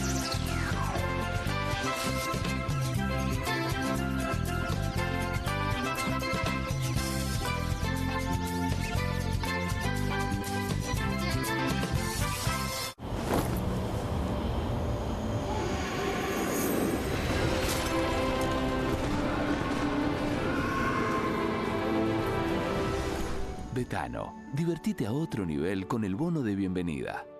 Straight 8, la nueva herramienta de entrenamiento que te ayudará a pararte más derecho, ensanchar los hombros y alinear la columna para un alivio instantáneo. Todo mientras ayuda a reducir el malestar por encorvarse. Desde el momento en que te lo pones, tu postura comenzará a cambiar. El secreto son sus 8 puntos de apoyo que se involucran en la espalda baja, espalda media, hombros y cuello, trabajando juntos para una alineación perfecta, desarrollando memoria muscular que te enseñará a pararte derecho por años. Me veo más alto, sumo el estómago, me veo en forma. La gente me pregunta si adelgacé, pero es por el Straight 8. Straight 8 es ultra cómodo, enriquecido con fibras de cáñamo que absorben la humedad para que puedas usarlo todo el día sin sudar. Se ajusta fácilmente para que pueda usarse por hombres grandes y corpulentos hasta mujeres pequeñas. Es tan ligero y discreto que puedes llevarlo debajo de la ropa y nadie notará que lo llevas puesto. Es por eso que necesitas Straight 8, para que comiences a pararte más derecho y con más confianza. Los viejos aparatos ortopédicos pueden costar miles de pesos, pero ahora puedes ordenar el nuevo Straight 8 de la línea Serafit. Te ayudará a pararte más derecho, ensanchar los hombros y alinear la columna. Para un alivio instantáneo, todo mientras ayuda a reducir el malestar por encorvarse. Desde el momento en que te lo pones, tu postura comenzará a cambiar. Llame ahora mismo y adquiera su Straight 8. Descubra los productos más novedosos y exclusivos de la línea Serafit en tvcompras.com y obtenga este fantástico producto de TV Compras. Llame ya. Cueste lo que cueste. El primer streaming de Perfil.com, conducido por Román Yuch junto al Doc Juan Heruela, los periodistas Marcelo Mármol Moura y Lucas Buceta. Información deportiva, opinión y análisis. Cueste lo que cueste. De lunes a viernes, a las 10 horas, por Bravo TV. Emprendidos, con la conducción de Ornella Flench. Historias de emprendedores en primera persona. Consejos prácticos para alcanzar sus metas. Emprendidos, de lunes a viernes a las 12 horas por Bravo TV. QR, con la conducción de Paulo Caruso y gran equipo. La síntesis del día para un público que valora el periodismo crítico. QR, de lunes a viernes a las 22 por Bravo TV. Bienvenido a todo Latinoamérica. Caras TV llegó a DirecTV, el canal de las celebridades. Entretenimiento exclusivo las 24 horas del día. Más Caras, con la conducción de Héctor Maugeri. Red Carpet, Caras News, Caras Realeza, Caras Fashion, Caras TV. Llegó a DirecTV. Contenidos exclusivos para toda Latinoamérica.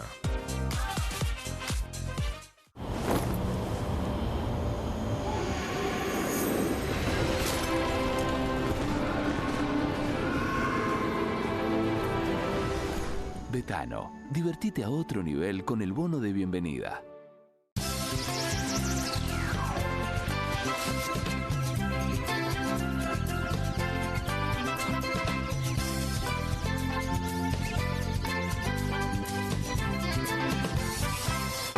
Hacemos Bienvenidos al Tren, estamos en vivo en Bravo TV y después de casi 2 años de la administración de Javier Milei, ¿cuál es el estado de las rutas y caminos en la Argentina, teniendo en cuenta que la obra pública está paralizada? Vamos a hablar sobre esto y tenemos en la mesa a Fabián Catanzaro, es el secretario gremial de la Federación de Personal de Vialidad Nacional. Bienvenido, Fabián, ¿cómo estás? ¿Qué tal? Buenas noches, ¿cómo andan? Muy bien, ¿cómo estás vos? Bien, bien, por suerte. Buenísimo. Acá estamos. Vialidad Nacional sigue existiendo, lo cual ya es una buena noticia. Sigue existiendo, lo logramos, pudimos revertir la situación de disolución, pero que bueno, hoy estamos en este proceso que el vaciamiento del organismo y de las tareas del Estado respecto a la infraestructura vial continúa, ¿no? Hablamos de eso, infraestructura vial, ¿cómo está en este momento? Bueno, 2 años de obra pública cero, siempre destacamos que obra pública cero no es solamente paralizar las obras que estaban proyectadas o en ejecución, sino que también implica abandonar las tareas de mantenimiento. Y eso tal vez es lo más riesgoso, porque bueno, el desgaste y el deterioro de las rutas es exponencial. Por cada año que uno no hace mantenimiento, pierde entre 3 y 5 años de vida útil. Y a eso si a uno le suma después la inversión que tiene que hacer en lugar de un mantenimiento de rutina, ya a cuestiones más de rehabilitación, ya también necesita mayor inversión. Por lo tanto, hoy estamos en una espiral compleja que nos ha puesto el gobierno y ha puesto la situación en emergencia. Sobre un total de 40.000 kilómetros de la red vial nacional, hoy estamos hablando de un 65 a 70% en estado regular a malo. ¿Y esto ya se refleja en accidentes? ¿Ya se puede entender cómo este abandono del cuidado de las rutas ya está haciendo crecer el número de accidentes? Sí, sin duda, lo vemos casi todos los días. Es más, hoy cuando volví a ver las imágenes de la cuestión del descarrilamiento del tren y de una docena de heridos o una veintena, no lo recuerdo, bueno, eso los pasa a diario sobre las rutas argentinas. Y tenemos, obviamente, no solamente aumento de fallecimientos, sino directamente un aumento de siniestros, que eso también son costos que impactan indirectamente, porque estamos hablando también de que es un problema de salud pública. Nosotros frente a esto siempre los invitamos a cualquiera a que vaya a ver los hospitales de los municipios que están alrededor de las rutas y van a ver la gran cantidad de heridos que hay a raíz de esta situación. Por lo tanto, hoy no solamente el incremento, imagínense que estamos casi 10 muertos cada 100.000 habitantes, eso para la OMS es considerado una epidemia. Estamos frente a una situación de abandono y que tal vez lo distintivo que se está dando en este segundo año de gestión es que hace un par de semanas se otorgaron las primeras concesiones viales en la Argentina. Y tal vez estos procesos pasan medio desapercibidos, pero que tiene fuertes componentes distorsivos que en realidad, lejos de atender esta problemática, lo único que trata de hacer es garantizar un negocio financiero para algunos sectores concentrados. Vamos a sumar a la conversación a Ricardo Lasca, Ricardo del Centro Argentino de Ingenieros Agrónomos y coordinador del Comité Nacional de Defensa del Usuario Vial. Ricardo, buenas noches, te saludamos desde Bienvenidos al Tren, ¿cómo va? Buenas noches, gracias por comunicarse. No, por favor, gracias por atendernos. Fabián Catanzaro, aquí con nosotros, recién nos hablaba de el anuncio de parte del gobierno de concesiones, nuevas concesiones viales. ¿Cuáles son esas concesiones y en qué condiciones se hacen concesiones viales en este momento, digo, de parte de una administración que ha abandonado el cuidado y el mantenimiento de las rutas? Primero aprovecho para saludar a Fabián y a toda la gente de Vialidad Nacional, que es el organismo rector de toda la política vial, ¿no? Que lamentablemente la están desmantelando premeditadamente para seguir haciendo negociados con la obra pública como en la década del 90, ¿no? Respecto a estas nuevas concesiones, hemos sacado un comunicado que dice contradicciones del gobierno, pero en realidad son mentiras del gobierno, porque el propio presidente Milei dijo que iba a haber inversión privada y sin embargo es con fondos del BICE, del Banco de Inversión, que depende del Ministerio de Economía. Él también habla de cumplir la Constitución Nacional y habla de libertad, y no tenemos libertad para transitar, violando claramente el derecho que tenemos a hacerlo por el territorio argentino y con rutas que no tienen camino alternativo en las concesiones viales. También él manifestó, con razón, criticando a la Cámara Argentina de la corrupción, ¿no? Que es la Cámara Argentina de la Construcción, la nefasta patria contratista. Y sin embargo, todos los que se están presentando son los mismos señores empresarios que están procesados por el tema de los cuadernos. Justamente acá Fabián hablaba de 2 concesiones que se van a poner en juego ya mismo, y en las 2 están justamente gente que está declarando en el juicio real de los cuadernos, ¿no? También el presidente miente cuando dice que no hay plata. No, la plata está, es el impuesto de los combustibles que recauda más de 3.000 millones de dólares por año. Y todos los gobiernos, solamente meten la mano y lo desvían al fondo hídrico, a los jubilados, al FONAVI.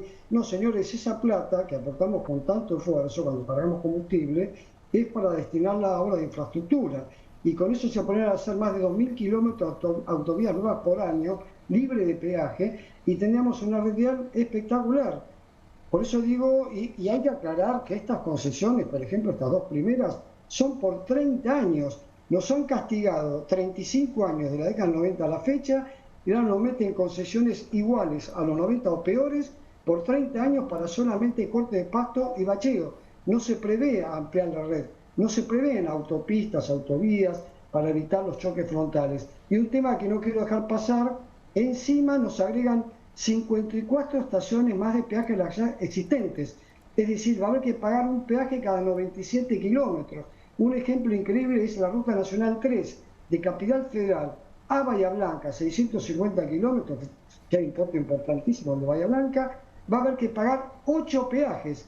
Un camión va a pagar 35 millones de pesos por año solamente en concepto de peaje, lo cual hay que sumarle después combustible, patente, seguro, BTV, todo lo que uno paga por tener un vehículo, ¿no? Porque parece que tener un vehículo es un delito, es un castigo, no saben de dónde sacamos plata. Así que le hago un pequeño resumen realmente de esto es una estafa vial. Las estaciones de peaje son una verdadera caja política que benefician a las empresas concesionarias, a la pata contratista, el club de peaje, los amigos del poder, y el pato lo pagamos nosotros. Pagamos peaje para matarnos. 5.000 muertos por año y más de 100.000 heridos en accidentes y siniestros viales. Un disparate total esto. Ricardo, Fabián, una pregunta para ambos. No es solamente un peligro para la ciudadanía, sino también de alguna manera desarticula la comunicación territorial de un país como Argentina, con su longitud, y al mismo tiempo me parece que desarticula el sistema productivo, porque, por ejemplo, en lugares clave y centrales de las nuevas economías, como por ejemplo en el Valle, en Neuquén, en Río Negro, las rutas son un desastre, y ahí tenemos las economías que hoy están dando mayor cantidad de ganancias para las empresas, como por ejemplo la cuestión del petróleo, tenemos Vaca Muerta, tenemos energía, y sin embargo no se invierte ni en esos lugares que son estratégicos. Además en un país donde no tenemos ferrocarriles, entonces la única forma de mandar y recibir cosas es a través de las rutas. Digo, es hasta bruto en términos económicos lo que está pasando. Sin duda, está calculado. Permiso, Ricardo, también un abrazo. Sí, obviamente, se calcula que se pierde entre 1 punto y 1,5 puntos del PBI por justamente no fortalecer el sector de la infraestructura. Hay un ejemplo que es muy claro de los productores del noroeste argentino que bajando por la ruta 34 les termina saliendo más caro el transporte hasta el puerto de Rosario, hasta los puertos, que el flete al exterior. Claro. Entonces, hay serios problemas de logística, como ustedes dicen. Hoy el 95% de la carga va sobre rutas nacionales, ¿no? Y que bueno, frente a eso no hay, pareciera, criterio, porque como bien dicen, el económico no lo es, por los costos indirectos, por estos costos y sobre todo por este esquema que planteaba y que bien graficaba Ricardo. ¿Por qué? Porque las concesiones no van a ensanchar las rutas, no van a hacer un puente, no van a hacer un distribuidor. Eso va a quedar a cargo del Estado Nacional. No, si se descalza un puente o hay una emergencia como Bahía Blanca, también se va a hacer cargo el Estado Nacional. Entonces uno se termina preguntando, ¿para qué vamos a pagar un peaje? Y como dice Ricardo, para hacer un corte de pasto y un bacheo que el Estado Nacional a través de Vialidad Nacional lo podría hacer, yo les diría casi por casi 100 veces menos el valor. Porque, como bien dice Ricardo, no es que no hay plata. En Vialidad se está llevando el proceso de vaciamiento, pero también de tercerización. Y, por ejemplo, se han habido contrataciones millonarias por corte de pasto, donde han habido sobreprecios por arriba del 100% de los precios oficiales. Por lo tanto, es un entramado complejo. Entendemos que a veces es difícil bajarlo a la problemática pero como también se complementa esto. No solamente es esta situación, sino el riesgo empresarial. Y el riesgo empresarial hoy es cero, porque los recursos los va a poner el vice. Claro. ¿Con la plata de quién? ¿De dónde se fondea el vice? Con la plata de los productores argentinos. Por lo tanto, indirectamente es un gran, por eso lo planteamos como un gran negocio, donde lejos de beneficiarse al pueblo, la producción, el trabajo, estamos muy lejos de eso, y que estamos hablando encima sobre una red de 9.000 kilómetros, cuando la nacional tiene 40.000. Frente a los otros 30.000 no hay respuesta, y bueno, el proyecto de presupuesto del año que viene también nos pone en términos reales 80% por debajo de los valores del año 2023, por lo tanto es una situación más que preocupante, y por eso decimos de emergencia, porque ha puesto en emergencia a las rutas y a los trabajadores, que no lo puedo dejar de mencionar, pero ya hace un año que tenemos el sueldo congelado, estamos frente a la judicialización de las paritarias, porque también esto nos degrada por la expulsión de profesionales altamente calificados, pero por otro lado, por un trabajador que hoy, como no alcanza con el sueldo, tiene que tener 2 o 3 trabajos, y eso también repercute en la efectividad de nuestra tarea. Ricardo, te escuchamos. No, quería expresar algo para que se entienda. También nos mienten cuando dice que el peaje es bueno porque lo paga el que usa el camino. Eso es mentira, lo paga toda la comunidad en su conjunto. Usted compra un kilo de yerba y está pagando el peaje. ¿Por qué? Porque este peaje que cobran en nuestro país es un falso peaje y es un nuevo costo que se traslada al costo de transporte y por ende a todos los precios de la economía. ¿Y por qué le digo esto? Porque el sistema de peaje con cobro en ruta está concebido para cuando uno construye, termina la obra, luego la recupera con una tarifa razonable por su servicio público y con un camino alternativo libre de pago. Acá en nuestro país, que somos los campeones de las barbaridades, en la década del 90 se implementó un sistema inédito de peaje, pero en rutas existentes, pagadas con nuestros impuestos y sin camino alternativo. O sea, esto no es que no está en contra, esto es un impuesto al tránsito que afecta a toda la comunidad, tenga o no tenga un vehículo. Y por otra parte, quiero aclarar, ni siquiera hay un ente regulador, porque las concesiones viales tienen carácter de servicio público. Hay un ente regulador del gas, la luz, serán malos, buenos, pero existen. Acá estamos a la buena de Dios y estamos hablando de algo fundamental. Y otro tema, hay que aclarar que la seguridad vial son 3 patas de una mesa de un trípode, que es el control, la educación y la infraestructura. No se está haciendo nada al respecto por ninguna de las 3 patas. No hay control, no hay educación, no hay infraestructura.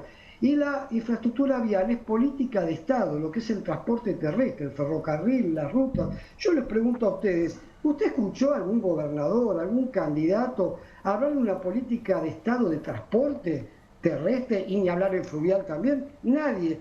Lo toman como un viva la pepa, y esto es un tema de política de Estado, no es un chiste, no es un tema menor esto. Así que yo digo, perdónenme el temperamento, pero no se puede creer que volvamos a los errores de los 90.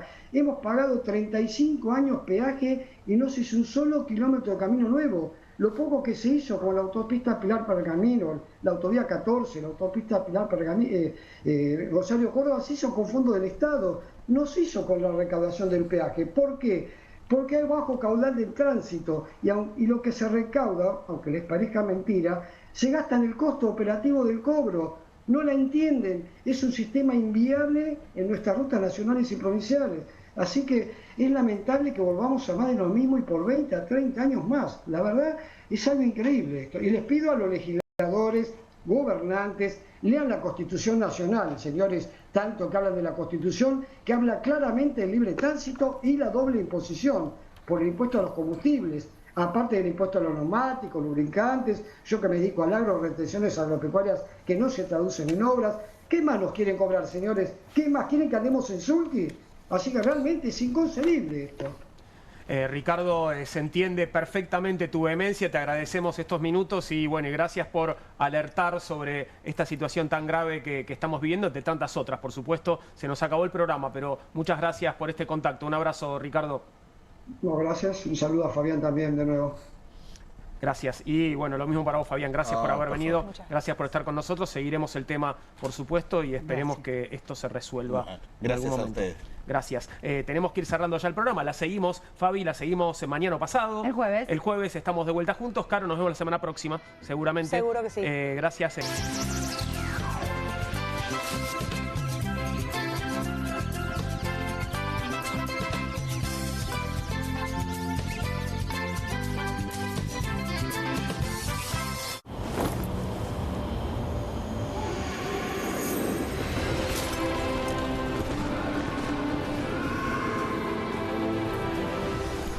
Betano, divertite a otro nivel con el bono de bienvenida.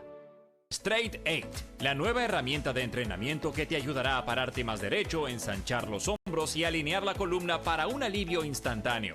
Todo mientras ayuda a reducir el malestar por encorvarse. Desde el momento en que te lo pones, tu postura comenzará a cambiar. El secreto son sus 8 puntos de apoyo que se involucran en la espalda baja, espalda media, hombros y cuello, trabajando juntos para una alineación perfecta, desarrollando memoria muscular que te enseñará a pararte derecho por años. Me veo más alto, sumo el estómago, me veo en forma. La gente me pregunta si adelgacé, pero es por el Straight 8. Straight 8 es ultra cómodo, enriquecido con fibras de cáñamo que absorben la humedad para que puedas usarlo todo el día sin sudar. Se ajusta fácilmente para que pueda usarse por hombres grandes y corpulentos hasta mujeres pequeñas.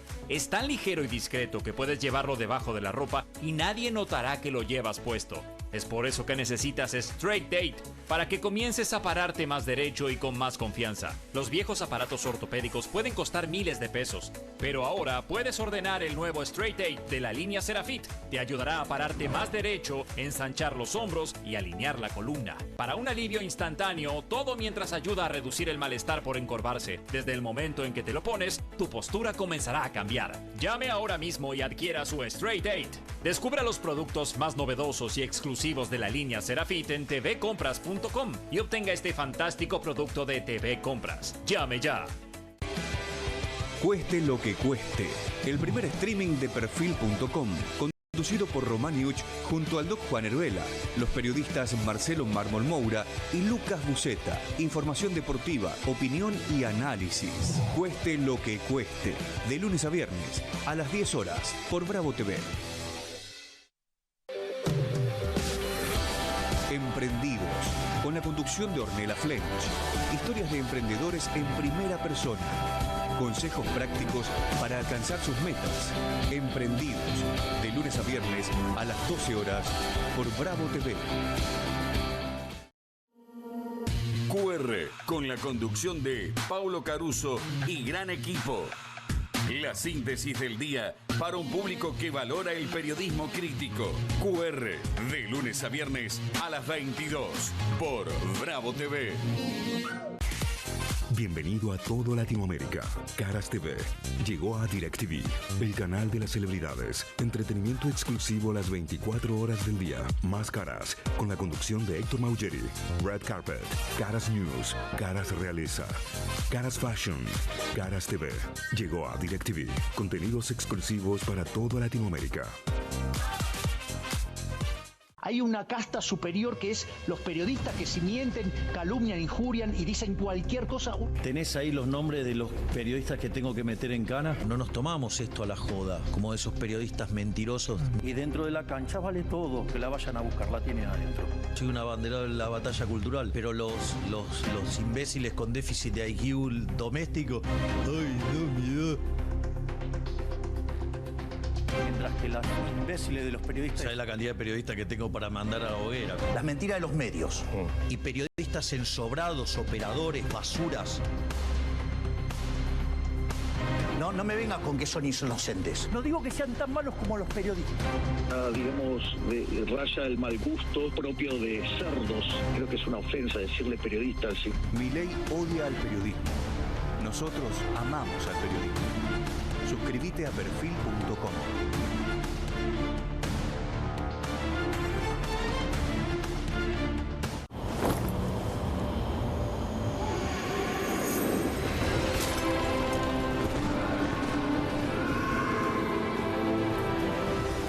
Betano, divertite a otro nivel con el bono de bienvenida.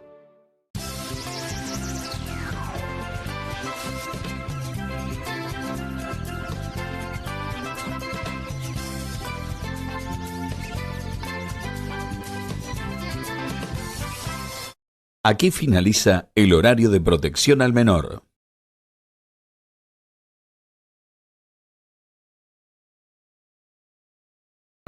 ¿Cómo andan? ¿Cómo estás, Pablo? Muy ¿Todo bien. bien? ¿Qué decís, Juan? Muy bien. ¿Vos bien? Bien. Martes por la noche de tormenta en Buenos Aires y alrededores. Ya pasó lo peor, me parece igual, ¿eh? Bueno, ¿no? que aguante un cachito, que Sí, que es lindo. Crece el encendido, sí. Sí, que aguante un cachito, que aguante un rato. Bueno, Bien. ¿todo bien? Todo bien, por suerte, Pablo. Bueno, me contaron que tenemos una magia especial para Sí. el pase Es de hoy. un pequeño homenaje, yo no sé si vos fuiste fan, pero yo cuando era chico fui fan Sí. y me gustaba. Sí. Linda Carter, de ella estamos Ah, hablando. Mujer Maravilla. Linda Carter, la Mujer Maravilla, y Que podemos integraba hacer... los super amigos, digamos, ¿no? Yo la Era- veía en la serie de Linda Carter, estaba sola, está ella bien. con el avión invisible, Sí, ¿te sí, acordás? sí. Así Muy bien que, logrado para ese tiempo, ese avión invisible. la verdad que ¿no? sí, era simpático. Sí. ¿Estás listo? ¿Lo haces Increíble, conmigo? Sí. 1, 2, 3. ¡Wow! Mirá, festejan, se escuchan aplausos. Los aplausos de la producción. Es impresionante. Increíble. Gracias, muchas Muy gracias. bien. Bueno, escenario. En fin, Bueno, sí. hablando de Estados Unidos. Hablando de Estados Unidos. De producciones estadounidenses, producciones norteamericanas, habrás visto, por supuesto, histórico panfleto que en alguna guerra mundial significaba la convocatoria del gobierno de los Estados Unidos para reclutar soldados, digamos, ¿no? Era esta imagen, mirá. Sí. El tío Sam que te invitaba, ¿no? Exactamente, que te decía, yo te quiero para la Armada de los Estados Unidos. Acércate a la estación de reclutamiento más cercana. Es correcto. Sería la idea, ¿no? Efectivamente. Bueno, la semana pasada habrán visto, y si no, se los recordamos, ese nuevo, una suerte de FBI argentino, Departamento Federal de Investigaciones. Patricia Bullrich dijo, a ver en qué me puedo inspirar en este tiempo.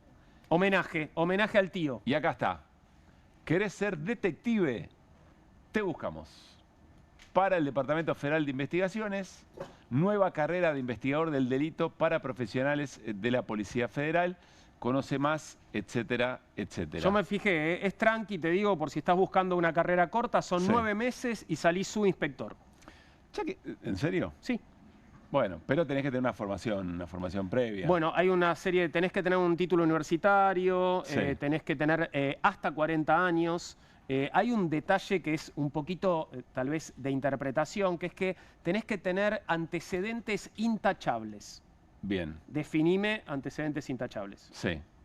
Una suerte de ficha limpia Algo así. Bueno, está bien, son coherentes eventualmente. Sí. Me acabo de acordar también, viajamos a otro momento de nuestra infancia. ¿Te acordás cuando leíamos las historietas y había publicidades que invitaban a ser detective privado? Pero claro que sí. ¿Te acordás? Sí, totalmente. Podría haber Sí. sido una, ¿no? Quizá un homenaje a esa búsqueda.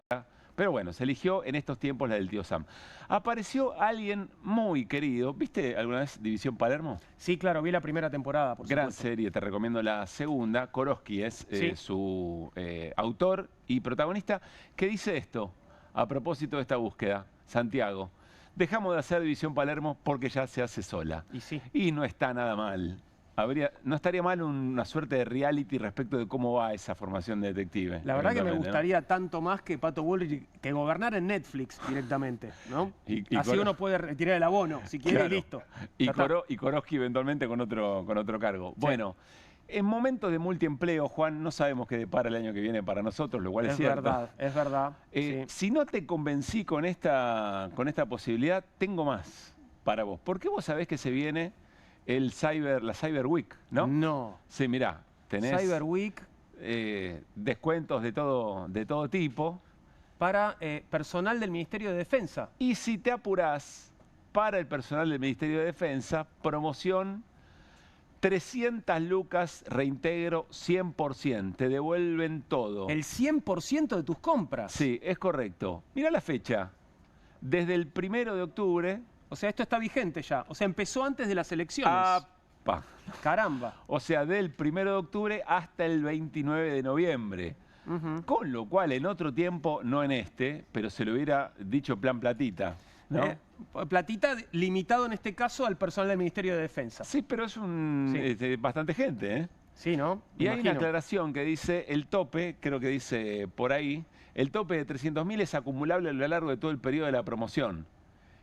Es decir, que no lo tenés que hacer en una. Entre octubre y noviembre, Claro. todo lo que te compres, tenés 300 lucas gratis. Exactamente. Esta sería la idea. Y podés ir en varias compras. Te digo que ya lo estoy viendo a Petri con la camiseta de All Star. Sí. Le debe quedar pintada, ¿eh? Sí, y que Te digo- aproveche ahora eventualmente, ¿no? Sí, claro. Bueno, igual va a ganar bien. Vos decís que no, como Sí, puede la ser. dieta va a estar bien. No va a estar mal, pero 300 lucas son 300 lucas. Eso es verdad. Que aproveche el ministro mientras pueda. Bueno, te traje ofertas. Después veremos. Tendría que estar en el Ministerio de Defensa para aprovecharlas, lamentablemente. Bueno, por eso te Conocer digo, a si alguien, querés tenemos que empezar. tener algún amigo, algún pariente que trabaje en el Ministerio de Defensa para